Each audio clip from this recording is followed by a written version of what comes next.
क्रमांक 85 नंबरचा आहे, स्टार्ट करून घ्या.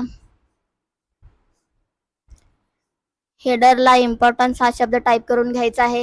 इन्सर्ट टॅबमध्ये जावा, फुटर ग्रुपमध्ये जावा, इथं आहे फुटर ऑप्शन. इम्पॉर्टन्स हा शब्द टाईप करून घ्या.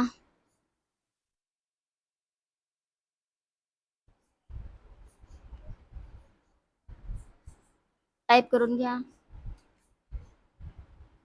त्यानंतर फुटरला क्लोज वर्ड टाईप करून घ्यायचा आहे.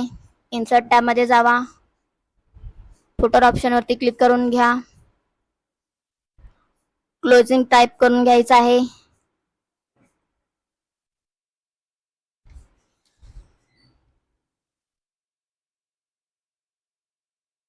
त्यानंतर सबमिट करून घ्यायचं आहे. तुमचं उत्तर बरोबर येईल.